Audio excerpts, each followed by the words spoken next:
97 अन्वय अल्पकालीन चर्चेवरती बोलण्यासाठी मी या ठिकाणी उभा आहे. खरं तर झोपडपट्टी मुक्त शहरं असावी, शहरांचा विकास व्हावा हे शासनाचं धोरण घेऊन त्या ठिकाणी हे सरकार काम करतं. आणि असं असताना पनवेल महानगरपालिका जी खरं तर तिचं भौगोलिक महत्व खूप वेगळं आहे. एका बाजूला आंतरराष्ट्रीय विमानतळ, दुसऱ्या बाजूला नैनासारखा प्रकल्प, तिसऱ्या मुंबईचा त्या ठिकाणी असलेला विकास, JNPT सारखं आंतरराष्ट्रीय दर्जाचं बंदर. आणि त्यामुळे अशा ठिकाणी जेव्हा पनवेल महापालिका, आमचं शहर, आमची महापालिका झोपडपट्टी मुक्त असावी या भावनेतून काम करतं, त्यावेळेला पनवेल महापालिकेमध्ये आता 60 झोपडपट्ट्या, ज्यात 8,866 झोपड्या आणि 45,982 झोपडपट्टी धारक त्या ठिकाणी वास्तव्य करतात. पनवेल महापालिकेचे अनेक प्रकल्प हे प्रलंबित आहेत. या झोपडपट्ट्यांचं जर का पुनर्वसन करायचं असेल, त्यांना आहे त्या जागेवरती जर का त्यांचं हक्काचं घर द्यायचं असेल, तर या कालावधीमध्ये या सगळ्या झोपडपट्टी धारकांना कुठंतरी स्थलांतरित करणं ही खरं तर गरज आहे. त्याचबरोबरीने अनेक प्रकल्पांच्या मध्ये या झोपडपट्ट्या येत आहेत, ते प्रकल्प अडलेले आहेत. त्यामुळे यासाठी सुद्धा काही ट्रान्झिट कॅम्प, काही घरांची आवश्यकता पनवेल महापालिकेला आहे. आणि त्यामुळे पनवेल महापालिकेच्या माध्यमातून MMRDA वारंवार फॉलोअप केला जातोय, पाठपुरावा केला जातोय की MMRDAच्या रेंटल हाऊसिंग स्कीम मध्ये जी घरं बांधली गेली, पनवेल तालुक्यामध्ये ही घरं आहेत, 4च्या FSI घरं बांधली गेली आणि त्यातला 1च्या FSI जी घरं बांधून खरं तर गरिबांना द्यायची आहेत, ती घरं गेल्या 8 वर्षापासून बांधून तयार आहेत. ही घरं त्या ठिकाणी महापालिकेला दिली जावी, जेणेकरून अशा सगळ्या कामांमध्ये जनकल्याणासाठी वापरता येतील, ही भावना आहे.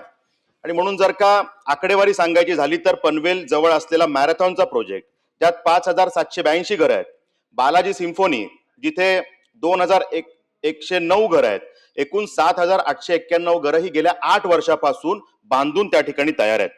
त्याचबरोबरीनं अधिराजमध्ये 1200, सुप्रीम प्रोजेक्टमध्ये 618, ब्ल्यू सर्कलमध्ये 1400 अशी नव्याने 2-3 महिन्यात महापालिकेकडे येतील अशी 3,218 घरं आहेत.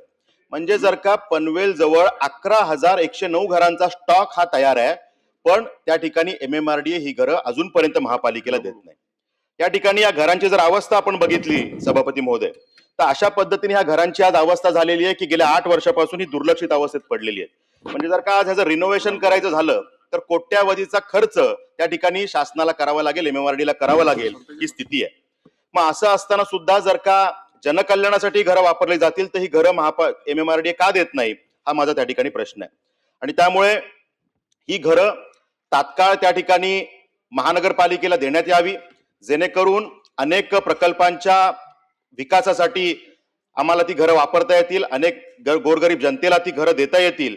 आणि त्यामुळे खरं तर हा एक GR आहे, 2013चा शासन निर्णय आहे की अशी जी घरं आहेत ती आपण 50% घरं ही लोकल बॉडीजला आपण त्या ठिकाणी स्थानिक स्वराज्य संस्थांना दिली पाहिजे. मग असं असून सुद्धा आजपर्यंत ही घरं हस्तांतरित झालेली नाहीयेत. त्यामुळे यातला एक स्पेसिफिक प्रश्न असा आहे की यामध्ये जी घरं आहेत, 11,000 घरं आहेत, महानगरपालिकेला ह्याची आवश्यकता आहे आणि ही घरं तात्काळ महापालिकेला मिळावी अशी माझी मागणी आहे. ते ह्या घरांचं हस्तांतर आपण महापालिकेला करणार का? या ठिकाणी सभापती महोदय, दुसरा विषय जो पनवेल महापालिकेच्या माध्यमातून आहे की ज्यामध्ये खरं तर प्रधानमंत्री आवास योजनेचा प्रकल्प हा त्या ठिकाणी प्रस्तावित होता. 2021 साली त्याला मान्यता महापालिकेने म्हाडाच्या माध्यमातून घेतली, पण ती ज्या जागेवरती ही मान्यता झाली त्यामध्ये सिडकोनी नाहरकत दाखला न दिल्यामुळे हा प्रोजेक्ट प्रलंबित झाला. खरं तर जो भूखंड या प्रधानमंत्री आवास योजनेसाठी प्रस्तावित होता, तो भूखंड महाराष्ट्र शासनाकडून सिडकोनी सरकारी भूखंड असल्यामुळे मोफत घेतलेला आहे. पण त्या ठिकाणी हा खरं तर कळंबोली ग्रामपंचायतीच्या हद्दीतला हा भूखंड होता, जी ग्रामपंचायत महापालिकेकडे वर्ग झालेली आहे 2016ला. मग अशा ठिकाणी खरं तर सिडकोच्या NOCची गरज नसली पाहिजे, पण तरी सुद्धा सिडकोच्या आडकाठी करण्याच्या भूमिकेमुळे त्या ठिकाणी तो प्रोजेक्ट प्रलंबित झाला. त्यानंतर सिडकोनी सांगितलं की आपण नव्याने त्या ठिकाणी प्रस्ताव सादर करा, 33 क्रमांकाचा भूखंड आपण मागा. सर्वे नंबर 33 महापालिकेने मागितला. त्या ठिकाणी सिडकोनी सांगितलं की ह्या भूखंडासाठी आपण 31.23 करोड, जवळजवळ 32 करोड भरा. महापालिकेने ते 32 करोड भरले. आज सभापती महोदय 2.25 वर्ष झाली ते पैसे महापालिकेचे सिडकोकडे पडून आहेत, सिडको भूखंड देत नाही. थोडं आम्ही अजून खोलात गेलो तर कळलं की ज्या भूखंडाची मागणी सिडकोनी करायला सांगितली आणि पैसे भरून घेतले त्या भूखंडावरती आजही अतिक्रमण आहे आणि तो भूखंड तांत्रिकदृष्ट्या सिडकोच्या मालकीचा झालेलाच नाही, हस्तांतरित झालेलाच नाही. मग सिडको अशा प्रकारे महापालिका जी लोकल बॉडी आहे, सरकारी बॉडी आहे, यांना गुमराह कसं करू शकते? आणि त्यामुळे सिडकोच्या आम्ही जेव्हा परत पाठपुराव्याला लागलो तेव्हा सिडकोने सांगितलं आता भूमिकेत आम्ही बदल करतो, आता तुम्ही या ठिकाणी 59 नंबर 59 क्रमांकाचा सर्वे नंबर मागा. तो सर्वे नंबर महापालिकेने मागितला, त्यांना अनेक पत्र दिली, पण आजपर्यंत त्या ठिकाणी सिडकोने हा भूखंड दिलेला नाहीये. मग जर ही सिडको जर का महापालिकेसारख्या लोकल बॉडी बरोबर अशी वागत असेल तर सर्वसामान्य जनतेचे काय हाल करत असेल याचा विचार न केलेला बरा अशी स्थिती आहे. आणि त्यामुळे या विषयामध्ये आमची मागणी आहे की खरं तर प्रधानमंत्री आवास योजनेसाठी जर का पनवेल महापालिका भूखंड मागते तर सरकारी शासन निर्णयानुसार हा खरं तर आपण ₹1 नाममात्र दराने हा भूखंड द्यायला पाहिजे. ह्यामध्ये खरं तर 31 करोड 32 करोड हे भरूनच घेतले नाही पाहिजे. त्यामुळे हा स्पेसिफिक प्रश्न सभापती महोदय असे आहेत की हा भूखंड पनवेल महापालिकेला तात्काळ 1 महिन्याच्या कालावधीमध्ये दिला जाणार का? आणि यासाठी जे काही 32 करोड रुपये घेतलेले आहेत ते दुसऱ्या कुठल्या तरी कामामध्ये महापालिकेला दुसऱ्या भूखंडासाठी ऍडजस्ट करून दिले जावे आणि ₹1 नाममात्र दराने महापालिकेला हा भूखंड जो महापालिकेने मागितलेला आहे तो दिला पाहिजे. तो आपण देणार का? नाही, हे पहिलं देतो ना, त्यांचं उत्तर देतो. प्रसाद लाड ते गंभीर असा विषय आहे. आखाती युद्धामध्ये आखाती युद्ध चालू आहे ज्यामध्ये नाही माझा महत्वाचा प्रश्न 1 मिनिट आहे साहेब, मंत्री महोदयांना जायचं म्हणून भाऊ अतिशय महत्वाचा प्रश्न. एक मिनिट. त्यामध्ये काय झालंय की आपले जे आदिवासी हॉस्टेल आहेत.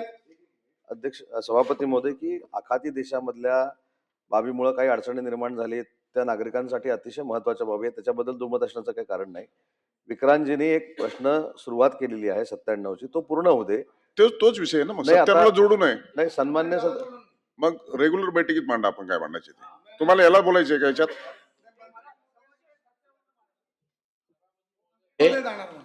पनवेल महानगरपालिकेने सिडकोकडे पूर्व शिमोळी ग्रामपंचायत कळंबोली हद्दीतील एकदम शॉर्ट आहे सर्वे क्रमांक 53 या भूखंडाची मागणी केली होती. या भूखंडावर PMAY प्रकल्प मंजूर करण्यात आला होता. या प्रकल्पासाठी सिडकोने सर्वे नंबर 33 ची जागा प्रस्तावित केली होती. सभापती महोदय, महानगरपालिकेने या भूखंडासाठी 29 कोटी 23 लाख रुपये इतकी मोठी रक्कम भरलेली आहे. सिडकोने सर्वे नंबर 51 हा भूखंड देण्याचे कबूल केले असतानाही 2023 पासून आतापर्यंत या ठिकाणी पूर्तता झाली नाही. माझ्या मागण्या सभापती महोदय 4 या ठिकाणी माननीय मंत्री महोदयांकडे आहेत.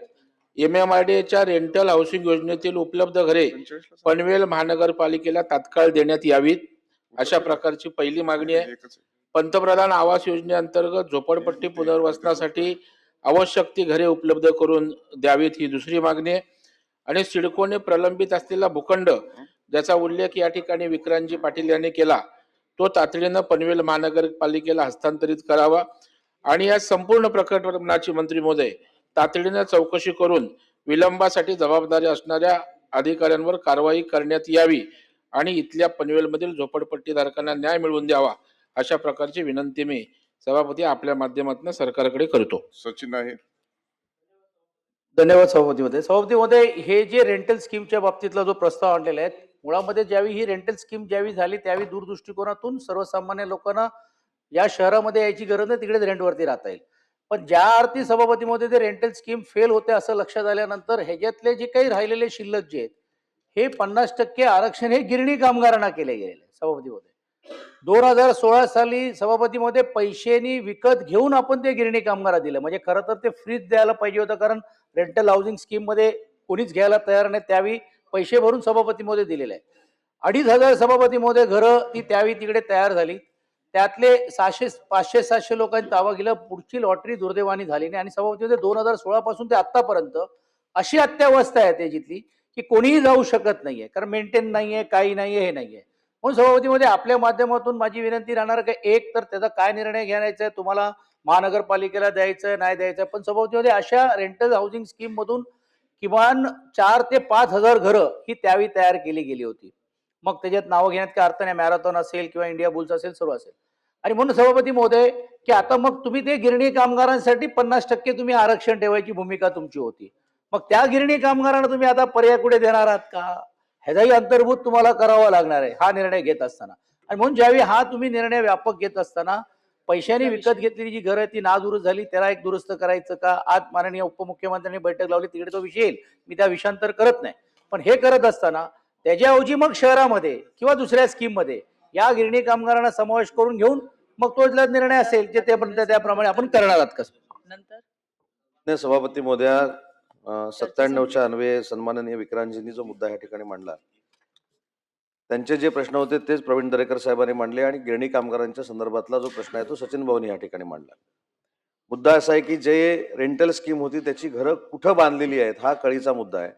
ज्यावेळी आपण पनवेल स्लम फ्री करण्याची घोषणा करतो किंवा स्लम फ्री झालं पाहिजे म्हणून प्रयत्न करतो, ते पनवेल नगरपालिकेच्या हद्दीमध्ये असलेली MMRDA जर घरं असतील तर त्याच्यामधला 50% जो इश्यू आहे तो मी समजू शकतो, तो महानगरपालिकेकडे जाईल.